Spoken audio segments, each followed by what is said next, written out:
fact that the NHS is quite far behind and trying to convince them to adopt new technology. The structure of the NHS is there's no centralized body you're selling to. You're not having to go to every individual trust. Probably more than that, you're having to go to individual departments within the trust, really build buy-in and interest. And particularly when you're starting off, particularly for a health tech business doing this in healthcare, you are going through this process of changing mindset, starting off with key opinion leaders, building evidence, and it's a layering approach. It's all about relationships. You need to get what you're doing, you're providing your technology to become the gold standard or the new standard of care. And once it becomes the standard, then you kind of turn the tables a little bit. Is that the adoption starts driving itself. People want to be having the new gold standard or the new standard of care. Hey everybody, delighted to be joined this week by David Buller, a healthcare VC who has walked the walk. He's grown, scaled, exited a business within the NHS. Don't tell us it can't be done. And yeah, delighted to have you here, David. How you doing? Very good. Thank you very much. Yeah, good to see you again, James. Yeah, looking forward to this, man, because I guess I've heard a bit of your story. I've heard like the highlights, the top lines. I've heard you've explained what you've done, but actually I've not sat down with you for an hour to actually hear this. So to hear the story of the business that you built and exited, and then to go on to talk about the fund that you've now raised, and I know the final close is still to be done, but you're doing deals, you're executing, you're doing all that stuff. I'm super interested in what you learned growing that business. I'm super interested in some of those stories and how difficult and all the nonsense and also all the impact and amazing stuff you probably did. But then I guess to then talk about the fund, to talk about everything that you're doing there, the companies that you're looking to invest in, obviously that experience you've had actually walking the walk is going to be invaluable to understand what businesses can actually be built and do amazing things in healthcare. So yeah, delighted honestly to have you to explain the story. So I guess if you could start by just telling us your story, just wherever it begins. Like, where did this idea for your original business come from, or were you a born entrepreneur? Did you have were you selling sweets in the schoolyard? Like, what was your background to entrepreneurship? How did you do it? Well, interestingly, I think I first started actually doing a mobile disco when I was 16, which evolved into,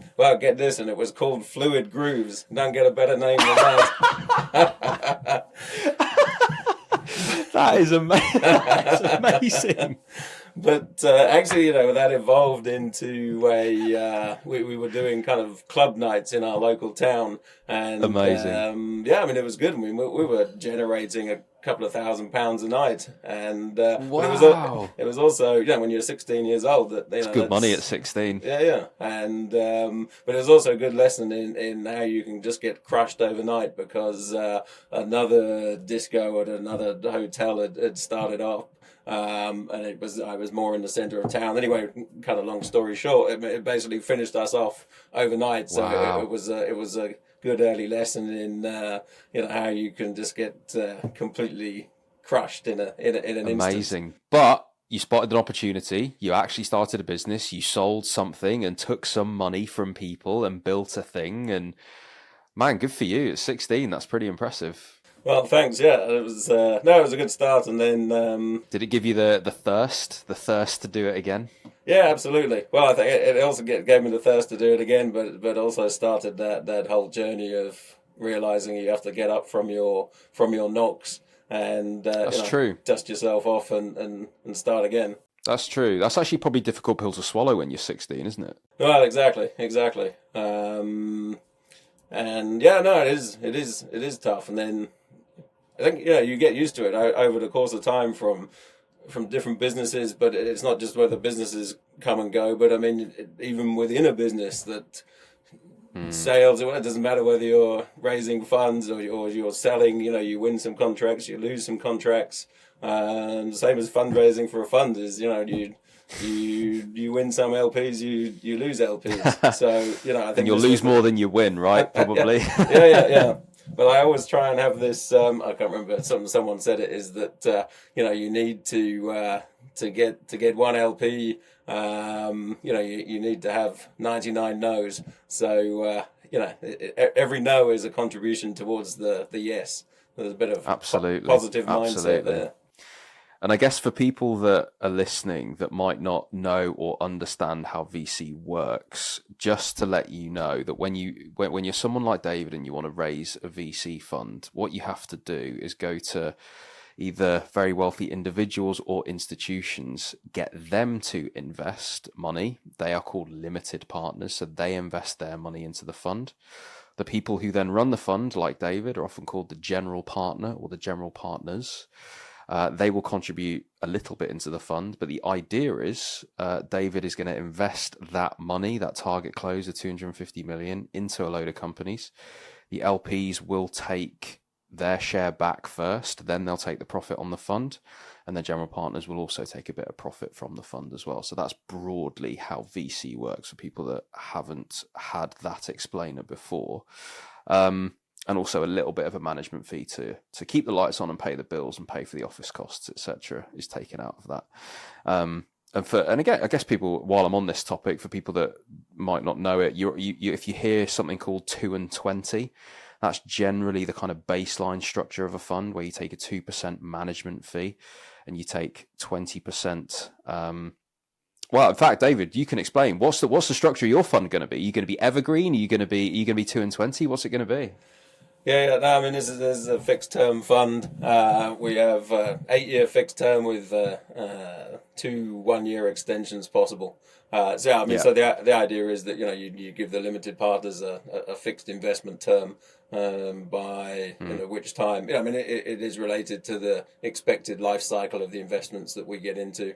As a fund, I'm sure we'll talk more about this later, but we're focusing on later stage investments. And look, I mean, you can't predict exactly when you're going to get an exit and a liquidity event, but the 8-year time horizon is designed around the expected trajectory of those companies going to exit either through acquisition or IPO, and then the possibility of extending by 1 year and a second 1 year. I mean, generally speaking, if you need to do that, it's probably in everyone's interest. That there is additional value to be unlocked in the company at the right time, and it generally makes sense for everyone to be on board with that extension in order to maximize the value of the specific investments left in the fund at the time. And so 2 and 20 would be 80% of the profit to LPs and 20% to the GP. So that's the general structure. And then there are many other ways to run a VC fund. The 2 and 20 is actually going out of date now, from what I can gather from the markets. But anyway, without getting too much into the specifics, let's hear about you, man. So let's hear about your story. Let's hear about going from, was it fluid grooves? Let's go from fluid grooves to. The next obvious step in an entrepreneur's journey is to go from fluid grooves to obviously building an NHS business. So a business at least focused within it. So how on earth do you go from one to the other? Yeah, well, there's another step actually, which is all linked to how I set up my company. So after college, I didn't want to go to university. I'd kind of had enough of education, and I set up a mobile phone shop in my local town. And it didn't work out, and probably one of the key reasons it didn't work out is the fact there was no mobile phone coverage in the town. So I had to kind of tell people that if you drove about 5 miles in that direction, it'll work just fine. So another lesson in business failure there, but all good experience. Oh, so that's hilarious. Yeah, so the next step, I I then moved down to London, and actually I wanted to start a career in banking or something like that, but I didn't have a university degree and didn't have any finance experience, and actually a job came up working for, it was a family office, a big Swiss family office that owned had bought as part of their portfolio a mobile phone rental company. Now people will probably wonder what on earth that is, but back in the day before roaming and things like that, and then 5-year contracts and all this kind of thing, is that if you needed a phone for flexible needs, and often we had film production companies and things like that they want 20 phones for their team for 6 weeks on the production, that it's much easier to rent phones than it was to get specific contracts, etc., etc. So interesting. This is why phone rental existed. I think it still exists in some shape or form, but generally not much need these days with roaming and ease of access to get into mobile phones. Anyway, the link here of how I went from mobile phones into a company providing robotic drug dispensing systems, inventory management systems in hospitals is that within the portfolio of the family office, that they had a company doing payphones in hospitals, and then added to that patient entertainment systems, the bedside patient entertainment systems. And that was a bit controversial at the time because the NHS, the government, didn't want to pay for any of these systems. So they allowed, they essentially got companies like the company in the family office to install them for free, but in order to recuperate their cash, they could then charge premium rates for incoming phone calls and all the services and everything. I see. So there was huge controversy that some poor person in hospital, their family were getting charged on these premium rate numbers, 30 quid to call them or whatever. Wow. So we digress a little bit. Anyway, so to cut a very long story short is that because one of the companies in the portfolio had all this stuff going on in hospitals, then there was a connection to Omnicell in the US through the one of the kind of CEO's son or something like that. And we started off looking at so Omnicell were one of the world's leading manufacturers and providers of these robotic drug dispensing systems and inventory management systems in hospitals. So I then, I had left the phone rental company to go and do my MBA at this point in time. Came back from the MBA and then was talking to my old company, the family office, and they had just started looking at the potential of bringing in these robotic drug dispensing systems, automation systems to UK hospitals, and asked me if I wanted to work as a consultant. Interesting.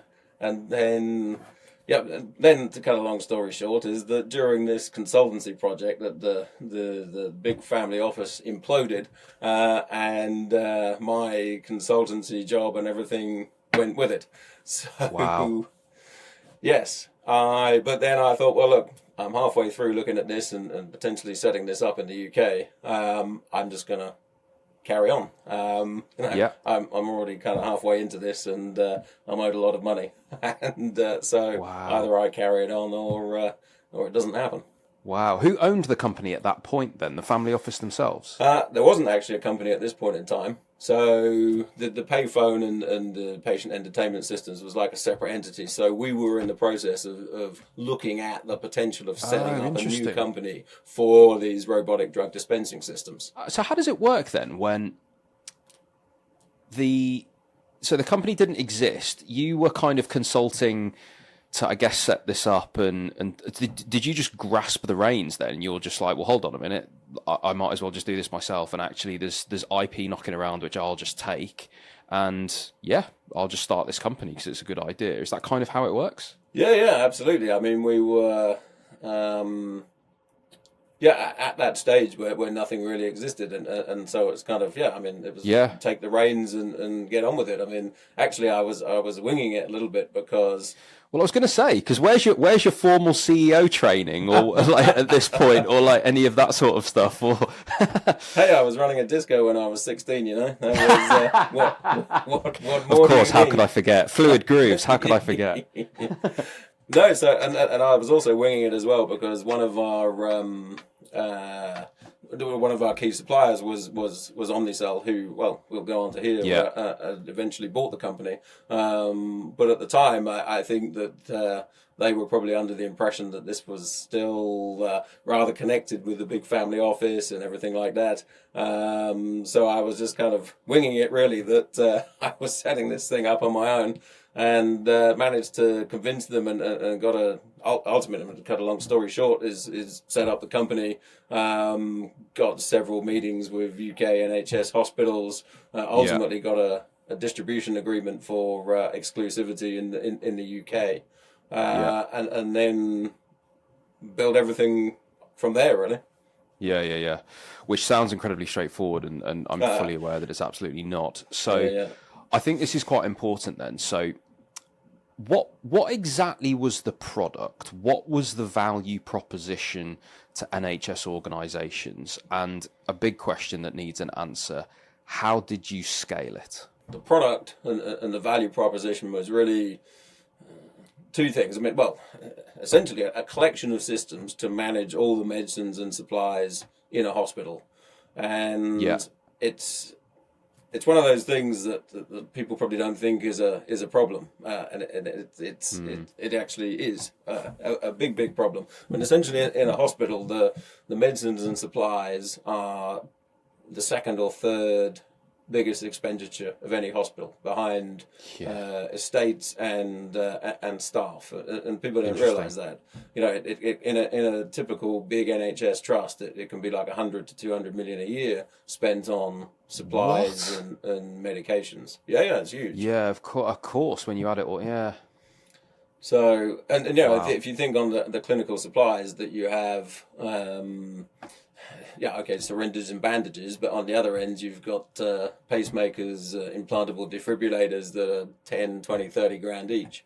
And then, of course, on the drug side, you have a whole range of drugs that are, some are expensive, some are not, but others need control, like controlled drugs, etc., etc. Yeah. So there's a huge control. You know, it's so problem. interesting actually. I can remember when I was an anaesthetist. I can remember I was on ITU putting a central line in to a patient, and I can remember that there was some issue with aseptic technique. Something got touched that, you know.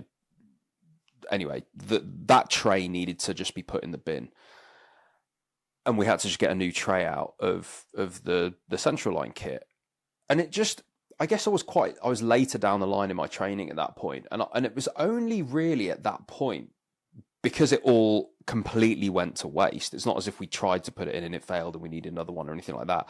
The whole kit was absolutely fine, but it just had to go in the bin. It was only at that point really that it actually sort of hit me of like, oh, I wonder how much that cost.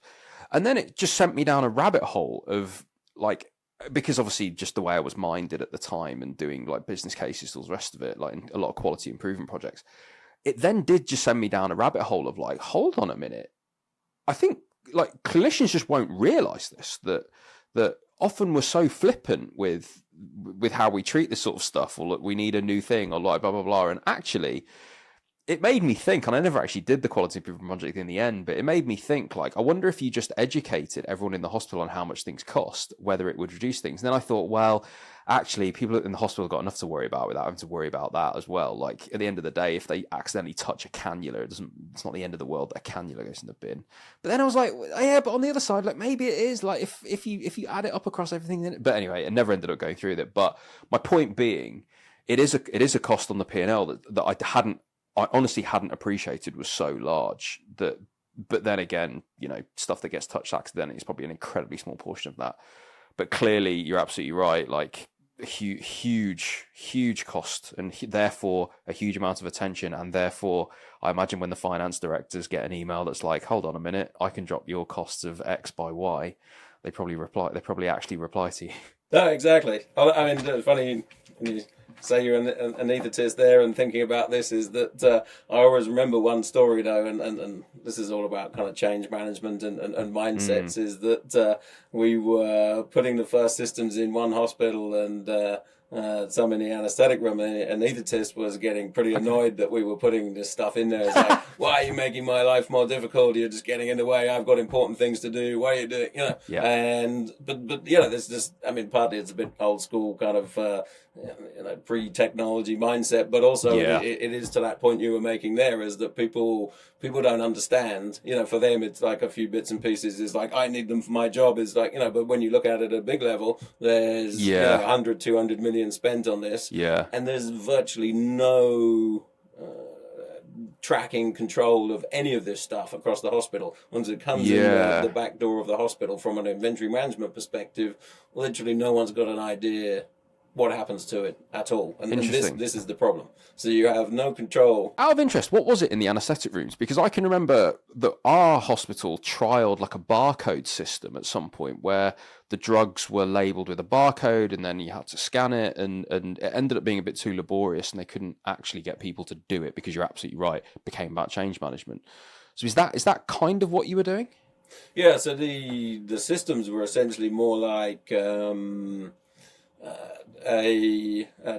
vending machine, but not exactly like a vending machine.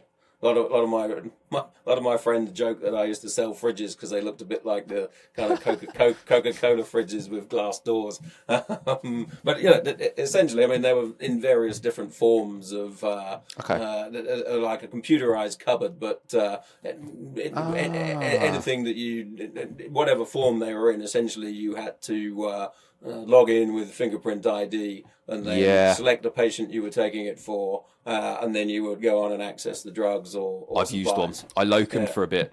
Yeah, I locumed for a bit in A&E, in a few different A&Es across London and the southeast. I've used one. I know exactly what you're talking about. That's really interesting. So when you're selling that, and I guess thinking about principles here for anyone listening that's got a business that's NHS facing that might be of a similar ilk, what was the key to selling that? How did you do those sales? Well, I'm taking a breath here, thinking back on the long hard journey. I'm going to re-traumatize you now by going back. I mean, it is a kind of fact that the NHS is quite far behind, and trying to convince them to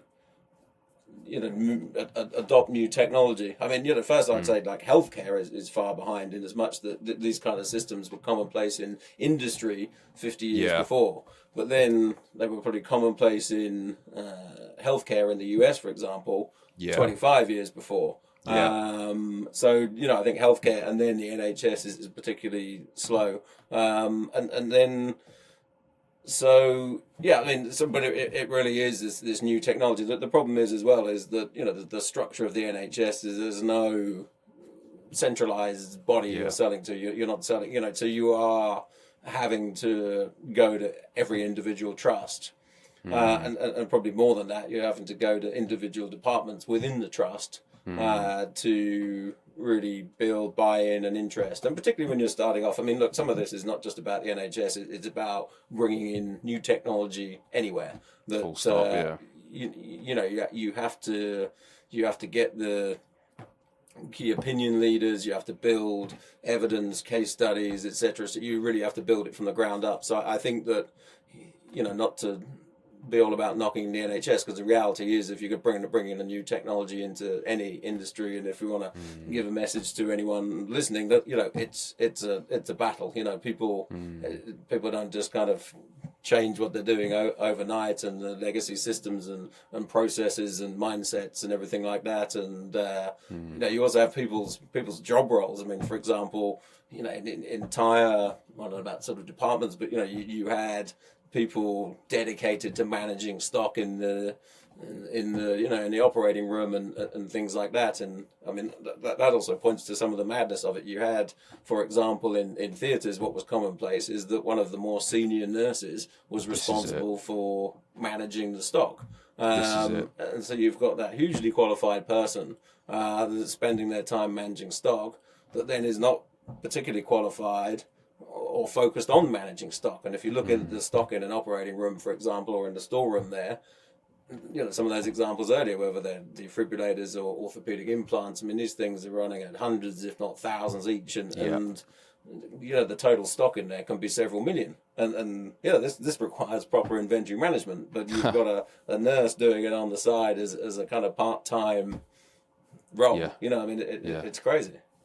It's one of my biggest frustrations that remains in the NHS. And I think one thing about the AI scribes, for example, the ambient scribes that are coming out, you're starting to see this bottom-up demand now from people that are the actual losers in this equation are those individual clinicians that can't practice at the top of their license. They therefore can't deliver the standard of care that they want to. And I think that's part of it as well, is that, I don't know, I speak to people in other industries and I sometimes get this pushback of like, yeah, but doctors are just arrogant and clinicians just arrogant because like they just want to sit and like think and do and like blah, and everyone has to like do something at some point. And I'm like, do you realize that the only reason they want to get freed up is not to make more money or charge more hours in their day because they're on a nice hourly rate or get a promotion or any of that stuff? It's because they've got more patients to see. That means that they're making either slightly more impact, if you want to tell this positive story, or indeed just go home a little less anxious that they weren't absolutely terrible because they're on ward cover. Like they're on ward cover overnight and they're the med reg and like it's just an absolute like shit show basically. Like we're just trying to get out of that. Like, come on, like why is someone that's like a band 8, band 9 in theatres like managing stock? Because it's just ludicrous. No, exactly, and I'm sure in the actual doctors and surgeons there, how much are they doing that is kind of admin or crazy, non-frontline clinician work. I mean, it's crazy. So yeah, and there's enough of it to go around, David. Honestly, as you well know. So you're selling the vending machines, and they're doing a good job. They're improving clinical safety. They're also improving like the inventory management. You're not double ordering. Like the hospital's running a lot more efficiently. So I imagine once you've done that once or twice, that kind of case study element that you mentioned becomes incredibly important, because this is the other thing about sales in the NHS, isn't it? That people will buy if the person down the road's got something similar and they've seen the results, because they start to see like, oh, okay. So there's a bit more network effect, I guess. So with that in mind and kind of, growing the business to a point of sale, like was that the story of how you scaled it? Were there any other bits that you can point to that are people that are on that more growth side, scale side of their journey? Were there any bits that you can pull out from that part of growing the company that stick out to you as important? Yeah, I mean, I think, particularly for a health tech business doing this in healthcare, I mean, I think that's very much the story, whether it's directly in hospitals or generally in healthcare, that, you are going through this process of changing mindset, starting off with key opinion leaders, building evidence and interesting. Yeah. I mean, it's a layering approach. I mean, we put in so many free trial systems, and I know there's an argument that they probably shouldn't. Yeah, it's contentious. Free, yeah. But I mean, it's kind of, we got what we could, but it worked to our advantage. Yeah. I mean, it was very strategic. We some of those systems that we actually left in there for probably the longest one, about 5 years, free of charge, because we were taking people around to that hospital twice a week. Okay. So for us, it's kind of like, yeah, of course, we would like you to pay for this at some time and roll it out across the hospital. But for us, we could bring other NHS hospitals around there. And this is the whole thing. And I suppose if you look at how this layered up to scaling is we put in these trial systems that in several hospitals. We probably had trial systems in 20 plus hospitals. Some of those hospitals then went on to roll out across the whole department. Some of them went on to roll out across, the whole hospital. All the time we were bringing people to visit those various hospitals. And it also made sense as well that if you've got a trial system in a hospital right up north or right down south, is that it's easier to bring someone to their closest hospital. And again, because there's no sort of centralized purchasing kind of concept at the NHS, is that then it's all about this sort of network effect, and people know the procurement director or the head of the operating theatre or something at the hospital, so down the road, so you can they start to share, and this is how you build awareness. And then we're getting every time we put a trial system, it wasn't just there for bringing people to visit. We would also write case studies around it and show that they'd managed like 500,000 of stock, and they'd reduced the stock by 100,000, and their savings are then 50,000 a year on what they use and stuff like that. So the value of a free system, it still sits on the balance sheet, so it's not like we've lost it. But the value to us, that seeded the entire market, and we just built up and up like that, and until it became the norm, the gold standard. And I think this is the good terminology is the gold standard. You need to get what you're doing, you're providing your technology to become the gold standard or the new standard of care. And once it becomes the standard, then you kind of sort of turn the tables a little bit, is that the adoption starts driving itself. People want to be having the new gold standard or the new standard of care. Amazing. And just one thing to pull out there as well, you showed people round, you met them in person, you brought them in real life to come and see something. So this wasn't done on just numbers and just theory and just written case study or online stuff. Like, it sounds like that was actually a key part of the strategy, because again, your first 1,000 podcast listeners, or your first 1,000 buyers of your thing from your merch store, or indeed your first 1,000 NHS customers, it's all the same thing. It's blood, sweat and tears, isn't it? It's just by whatever means necessary. And I can remember Dom from Tortoise talking about this when he came on the podcast, that he used to just go round the wards just asking people what they were worried about the technology coming in that he was piloting there or whatever. This incredibly sort of personal approach, I think, can be forgotten in a world of online stuff and a world of wanting to do everything from behind a keyboard, that actually taking people to show them around. And like you said, you get to know the procurement director, you get to know the person who answers the door, you get to know the people, there's a network that you're building on a very individual basis by doing those sorts of things. And it's a very smart strategy. As you say, it still sits on the balance sheet. It's still there. It's not, it's got some sort of cost and depreciation, I guess, but it's not huge. And actually, if that was opening the doors to all those different tours, all those different people that you're building that network with that talk very highly of you afterwards because you treat them well, I think there's a lot to that as a sales strategy. There's a lot to us now in a world of AI and in a world of doing things online, to actually think about our role as human beings and to actually think about where the valuable parts are of us interacting with each other in person. I've talked about it on the clinical medicine side, and it clearly rings true here on the sales side as well. But I did just want to pull that out because I think that's something that can be forgotten. No, it is all about relationships. I remember actually one of our very first customers that I'd had several meetings with them to, sell the system. It was a bit more to get them to accept to do the trial. And, once we had this meeting and they agreed to do it and signed off on it, and they said, who's coming to install it? And I said, me. Interesting. So this is the reality, is that, you're rolling your sleeves up. But I think also that it's a kind of appreciated by them. They kind of feel that they're really there's this close relationship, working together and care enough about it. I mean, obviously as the company grows, things change, but I think when you're starting off, is that it's kind of the reality. You have to roll your sleeves up and do everything, but I think that also helps build really good relationships as well. I love this. I love this. I can remember I did a presentation at I think it was the very first time Giant did their healthcare conference. I can't remember when that was. Maybe 2017, 2018. It's like something, maybe even slightly before that. It was around there. It was in like an old like theatre.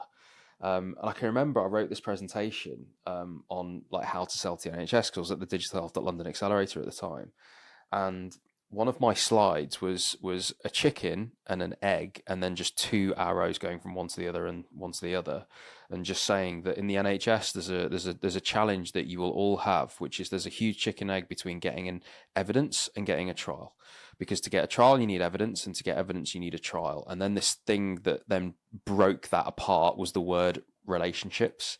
And I said, if you can build a relationship with someone and build that trust in you, where you don't have data, if they can trust in you as an individual person and as an individual department, there's a chance that you can shortcut this, and you don't need to get involved in this chicken and egg, because you can just be trialed, or you can get something on the back of a trusted relationship. And at the time that was very true, clearly. Yeah. And it made me think of another thing there, actually, is building on relationships is also about how can I put it, the right relationships, and as much that when you're starting off something new, that you need those the vanguard, the early adopters, the visionary thinkers. And my advice often, whether it's my portfolio companies or new companies I'm talking to, is that, say if you're selling to the NHS, for example, is don't get hung up on every single NHS trust. Is go and find the first 5 that want to move with something, and you might have to speak to all of them, but you will find 5 out of that will move forward with something in one department somewhere. And if you get hung up on trying to get something in whatever it happens to be, your closest one or the most prestigious one or whatever, because there are so many barriers. And again, it's not just the NHS, but there's current practice, there's legacy systems, there's procurement processes, there's so many barriers. There's the IT department that will do their very best to grind it to a halt. So you've got all these things. So what you need to do is kind of keep hunting for the one, the handful that are gonna provide the least friction to your early adoption. And then get going with those, and then over time you can build momentum, and as these things embed and become the norm. That's a good lesson, actually, because I think there's I've seen this a lot, where there's a lot of sunk cost fallacy. There's a lot of, but we're so far down the line that we might as well put the time in, and it's like, if they're starting to say no, they're probably saying no. So yeah, as you say, there are barriers that can be put up at all the different points. And actually, if you've gone so far, it can be incredibly frustrating to have to reverse back and start again with a new place. But if they're more welcoming and there's more green lights, then Well, exactly. Very good tip. So to move on from this, then you built it, you scaled it, you exited it, you sold the business, and in a position now where you want to start investing. So tell us about the idea. You met a guy called Laurent at some point. Tell us about Laurent. Tell us about your relationship with him, your co-founder in your fund, or your co-general partner, whatever the term is. I'm sure you'll tell me. Co-managing partner, Co-managing partner, I guess. Tell us about meeting Laurent. Tell us about the idea for the fund, and how does one go about raising a healthcare fund? So, I'm going to take you back a little bit from the exit from my company Healthtech, and then I wanted to get on the other side of the fence and be investing, and so I went over to San Francisco and was living and working out of there for a couple of years, and embedded myself in the whole San Francisco startup ecosystem. Oh, nice. So this was my first step into the world of Were you angel investing? Were you part of a fund out there? No, I was primarily angel investing, but this was all very new to me. I literally just jumped on a plane and said, I want to get into venture capital, and I knew nothing. And I went to Neither did they, David, so I won't worry about it.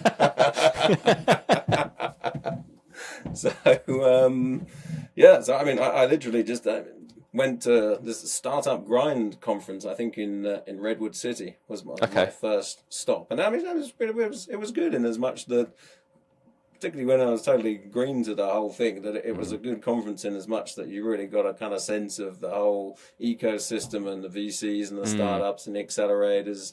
And, San Francisco, Silicon Valley is such a great place for startups and venture capital because it just lives and breathes, startups. Just, and it's amazing. You can, and when I went to live there a few months later, is that you can do something every night. There's some event, whether it's drinks or this or a pitch event, or it's just happening all the time. And I think this is probably a lesson for what Europe can try and emulate, or certain centres within Europe. But so I just went through this very deliberate and systematic couple of years, doing everything from the venture capital program at Berkeley. Nice. Did the National Venture Capital Program, VC University, became a mentor and entrepreneur in residence at Nice. 500 Global, the big accelerator. So this was me just sort of systematically going through the steps to build something in venture capital. Amazing. So obviously angel investing initially, and then thinking about the fund. How did you sort of go from one to the other? I mean, was it meeting Laurent that you then just thought, oh, I want to start a fund with this guy, or did you wait until a certain point? Like, at what point did KELES become the idea? So just one more step in the story is that in between San Francisco and KELES, that I'd actually joined Ascension Ventures in London. So I'm sure you venture partner, yeah. Ascension. So venture partner and investor there, and obviously Ascension, one of the leading seed VCs in the UK. So great venture firm, great team there. And then it was actually through that relationship there, set up in 2020, the Ascension Life Fund, with two other partners, and this was a kind of spin-off fund under the Ascension umbrella. So this was my first stepping stone into an actual fund, built that up, portfolio of 17 companies, built quite a good brand for early stage digital health and tech bio investments in the UK. So this was great, and we've got a portfolio of 17 companies. We had one company called Apparito exit to Eli Lilly. So this was the stepping stone to KELES. Nice. So tell me about KELES then. Obviously you said 250 million when you do final close. What's going to be your ticket size? What stage are you going to be investing in? And I guess broadly, like, the thesis. So you've mentioned digital health and tech bio is what you were in.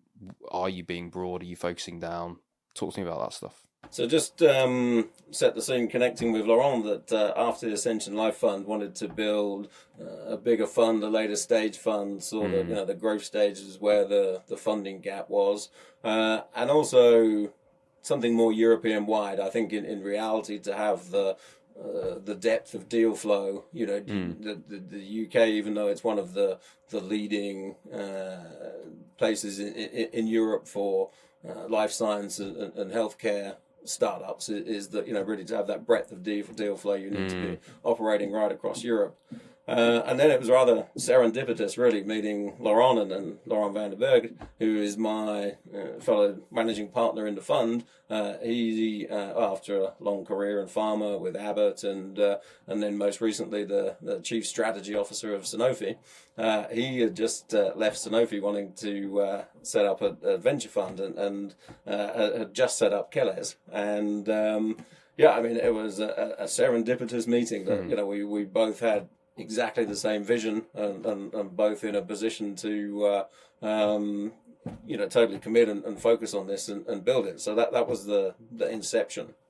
I guess you've got quite complementary backgrounds as well, because you're not overlap. I mean, you are overlapping obviously in a relatively large amount, but you're coming at it from two different sides. Obviously through your knowledge very much based on that kind of NHS and infrastructure side and all that sort of stuff, and the run from pharma and that kind of side. It's quite complementary, right? Yeah, exactly. I mean, and not only was that a starting point, but this is really what we've tried to do as we build out the team with KELES. So yeah, exactly, the entrepreneurial and but in healthcare and the VC digital health on my side, and then Laurent, that whole career in pharma and reaching the highest levels of pharma. So really understands the whole kind of the pharma and healthcare inside out at a really kind of high level strategic stuff as well, of really what is understanding what is behind the change and the future of healthcare. And knowing where the pockets of money are in pharma, that's what your portfolio companies are going to want to know.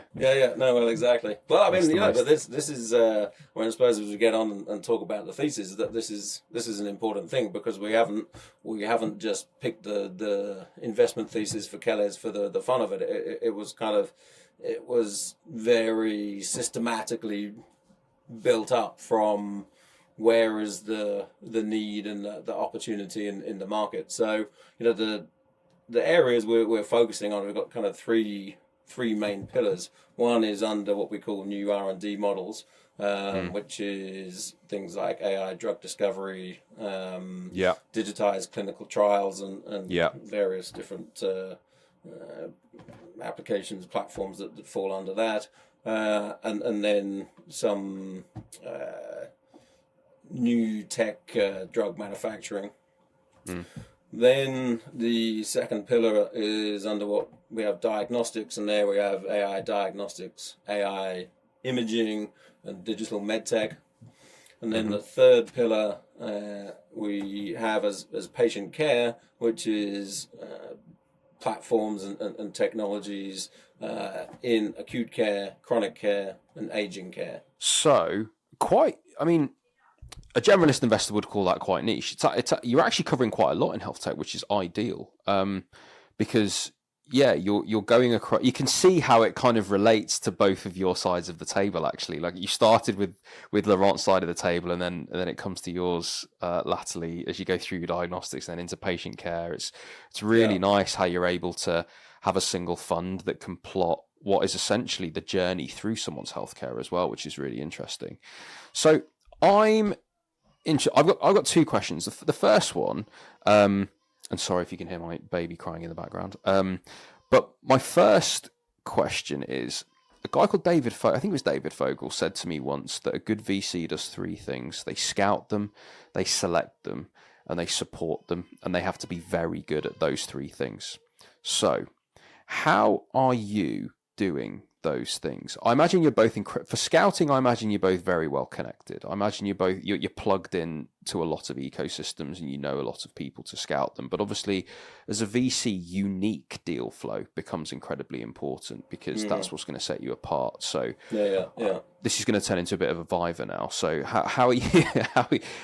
how you get? I'm going to be the LP, and you're going to ask these questions. So where is your unique deal flow coming from, David? First of all, and then how do you select them? What's the secret sauce behind selecting them? And I'll come on to support later. Yeah, so I think scouting is, well, I mean, and then there's probably access is the two go hand in hand. I mean, yes, as you say, network is important from previous funds, our team, our wider network. But this is important. What we've also done as well is done a very deep market analysis across the whole of Europe and mapped over 3,000 digital health companies that we're closely tracking, all of them. So, I mean, I wouldn't say that it's captured 100%, but I think that we've got good visibility on, of course, 80% or something like that, right across Europe. And I think as a growth stage investor as well, is that you there's more chance to get visibility on these deals, because if they're straight out of university, of course, because they're later, it's hard to see. So you see them kind of progressing through the ecosystem, which perhaps means actually that at the scout them, select them, support them. Scout and select, really, I guess that the importance of that is higher at the earlier stage, whereas actually, perhaps then, if you're competing for deals at your later stage, I guess it's more than on that support element and what you can do for them, like what comes alongside with the capital that's actually going to help that business, which becomes more important. Yeah.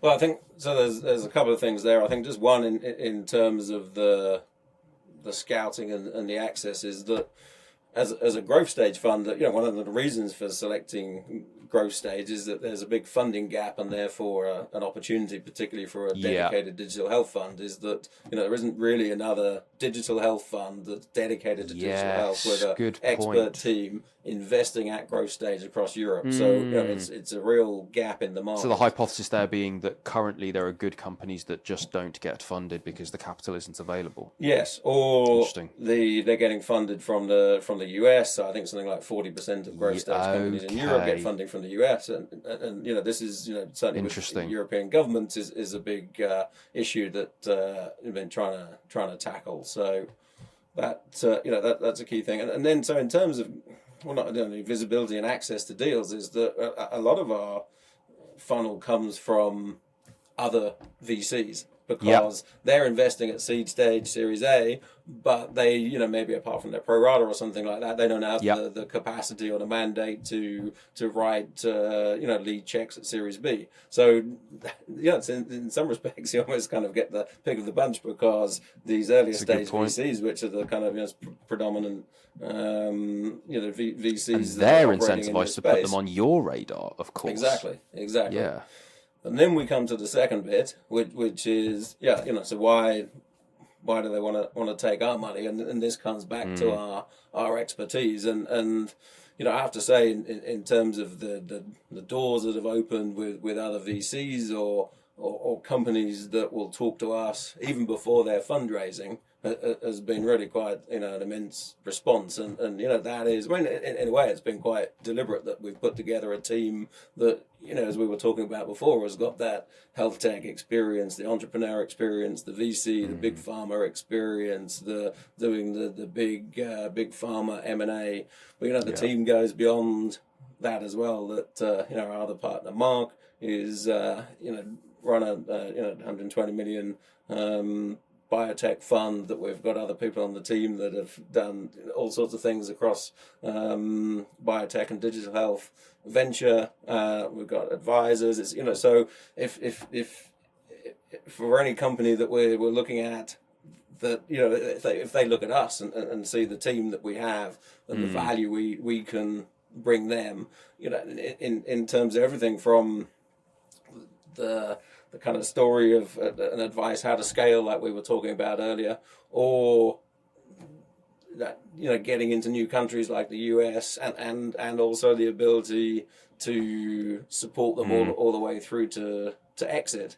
And often as a seed stage fund, you're not that aligned with the exit because it's so much further down the road. Here, investing at kind of Series B or C, that the exit trajectory, the exit is always on the horizon.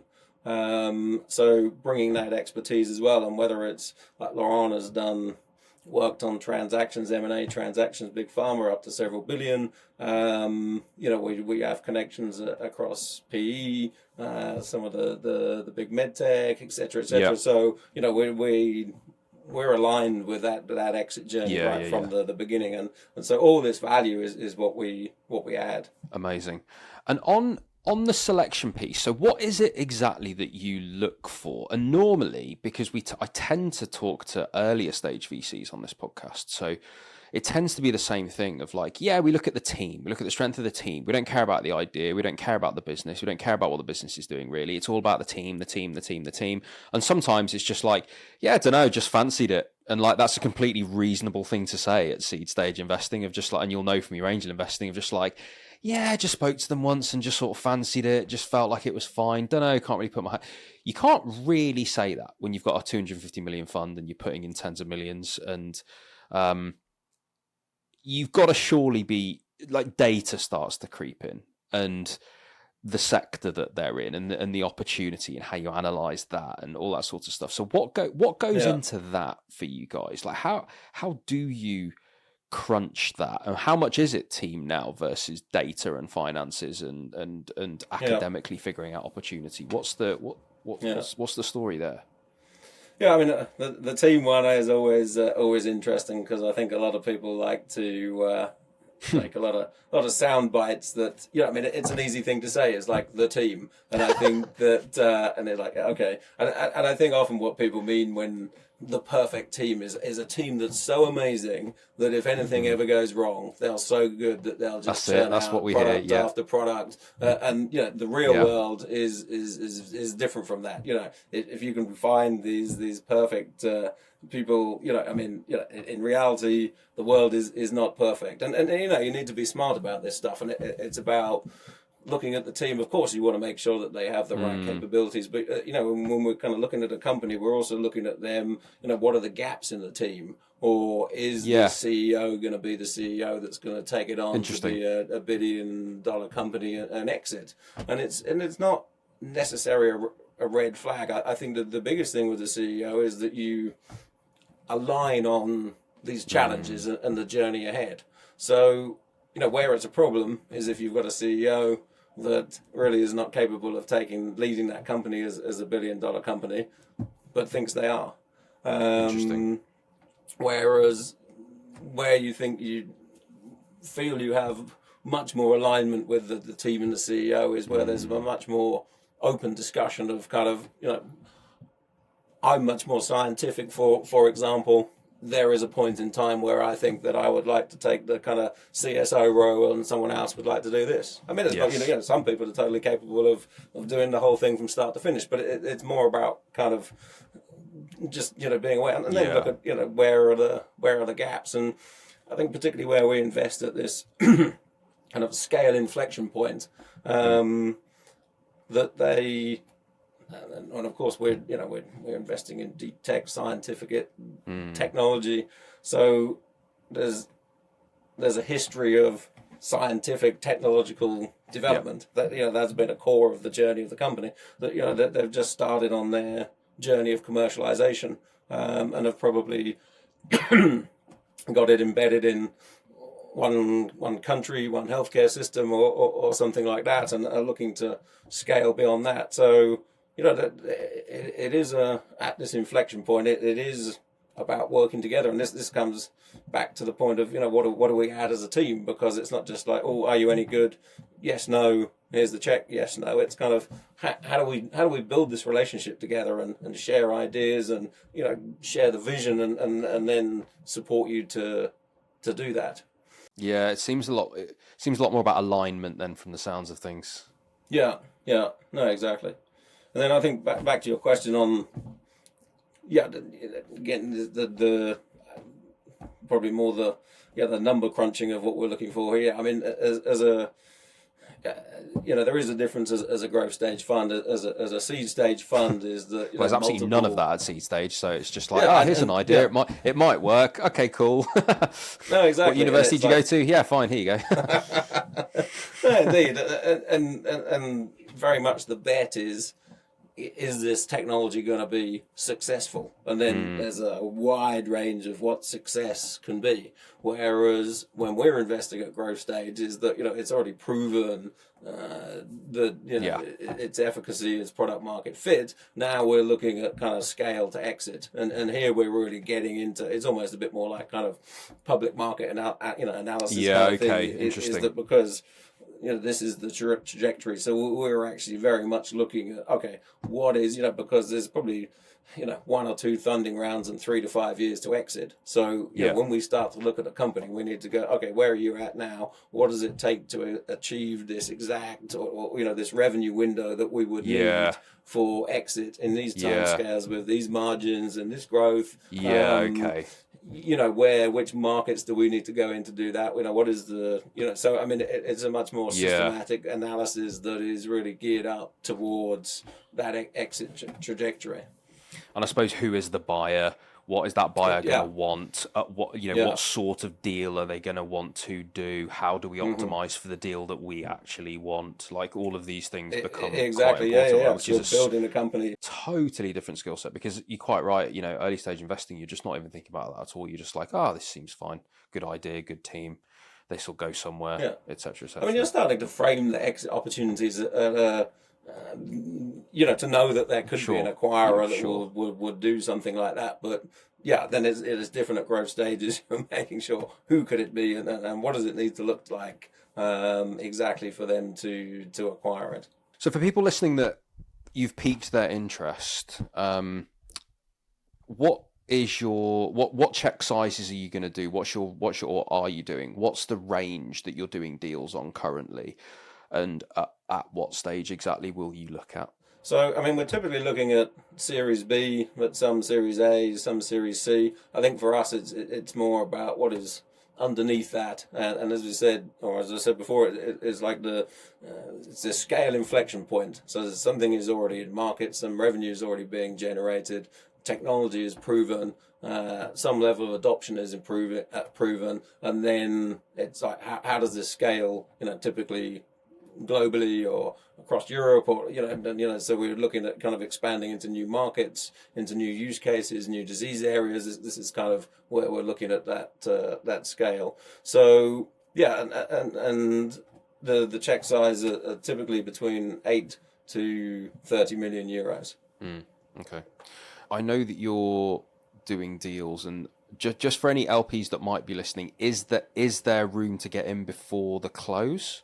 Yes, absolutely. And the final close will be next year, but there's also two deals that we're going to be transacting around the summer. So to be able to participate in those, that there's also an opportunity to get in now for the close that will precede those two key deals. Amazing. It's been great to hear about this, though, because I think obviously you and I have known each other for a little while, and we've done some work together through SomX and things. I think that the space, I like working with people that are filling a need in the space, and I think this hypothesis around there are good companies that can't get this capital from Europe and they're going elsewhere, or indeed there just isn't the capital available, is a very interesting hypothesis, and it's a very big problem to solve, quite frankly, because this valley of death that we keep talking about, it's a real problem. If we don't start getting exits in digital health and some of these things, diagnostics, patient care, what does this say about people's appetite to start companies if we can't get this second half done, if we can't get these exits under our belt to produce the kind of momentum and desire for people to start companies in here? Because like it or not, people go through a lot building companies, and the financial reward of doing so is important. Like it or lump it, we're in a very consumer capitalist environment that these whole venture capital systems are built around. The incentives have to be there. And so if we can't even reward the people that are spending their whole lives and dedicating their whole lives to this, then what the heck are we doing? Like, we're risking people not doing it. And I think that's a huge problem. So I wish you every success in this, because I think I hope it starts a trend. I hope the success stories of the fund then lead to more of the same. Not that you need the competition in the space, but be nice if it was there for broadly the health tech ecosystem. But I think it's super interesting, man. I think honestly it's super interesting for people that want to get in touch with you. That whether they're a company, like a startup that wants the investment, whether they're an early stage investor that's looking to link up with you, or indeed whether they're an LP that's interested in participating in either the rounds coming up, the transactions coming up, or for the final close round. Who are you interested in talking to? What's the best way to get in touch with you? Yeah, I mean, obviously, as a fund, always interested in talking to LPs, whether individuals, family offices, more institutional insurance companies. There's a whole range of relevant LPs that would be a great fit to join existing investors in the fund. Obviously, for companies that are looking for funding, I mean, keen to talk to those as well. We're investing at Series B as we talked about, but I mean, for companies that are progressing really, really well before that stage, I mean, it's worth starting a dialogue. And then, yeah, in terms of getting in touch with me, look, I mean, you can find me easily on LinkedIn, connect, drop me a message there. Also, the website is www.keles, KELES.care, and lots more information on there. Amazing. And before I let you go, let's just finish with this. Have you got one tip for people that are coming to you, that are pitching to you? What's one thing that you would say to everyone that's coming to pitch to you? What's the tip that you give them? What's some either a do or a don't in front of you, David? Wow. Let me. This can be quite a fun one if you want. This doesn't have to be that serious. Right on the spot now. Look, I mean, I think the key thing, and probably if I look at the inbound that comes in, I think, is align your pitch and everything with the investor you're targeting. Not just by stage, but by sector as well. I think that's an important thing to do. Half the rejections come just because it's not a fit, and I think that if people are clear on that alignment, and then I think when people are pitching to us is particularly back to the earlier conversation about we're focused on that scale inflection and that journey to exit, and I think having understood that and showing how you see that journey is important. I'm actually just going to back this up because I've spoken to a couple of clients actually recently about this, that the investors that I know I say all, the last three have said the same thing, or version of it, that you've got to tailor your story and your pitch to the person in front of you, and that being incredibly important. And actually what we've really started to tell clients now is like, look, there is no specific order of a pitch deck. The Sequoia problem, solution, market size, like, can you please throw that out the window and actually in favor of what is the most optimal way to tell this story, and who is it to? If you're sat in front of deep science investors, then speak about some deep science, and don't shirk out on explaining that stuff in detail if that's what they're going to want to know and care about, and that side of things. If it's more generalist investors, bring people along the scientific journey before you get to that point of the deep science, and take them there with first principles. If and identifying the strongest parts of your company actually and leading with that, because again, something that we said to people recently, I remember I was looking at pitch deck last week, and it got to sort of the middle of the deck, slide 6 or 7, and then it was this like fact about what they'd achieved traction wise, and it was like, oh, hold on a minute, you're not just one of the people talking about it, you've actually done it. There's hardly any, if any, of those. This needs to be on slide 1, and so actually, if you frame the whole thing around this thing, it's got a whole different, like, it's these types of things. It's broadly to your point about the importance of framing the message to the person receiving it, and that's broadly a communications like gold standard. To your point earlier, that literally is if there is one comms message, it's that. But yeah, incredibly important. Thank you for sharing. David, it's been a pleasure. Wish you all the best with the fund. Awesome work, and I hope some people get in touch with you. Thank you very much. Well, great to chat again, James. Thank you.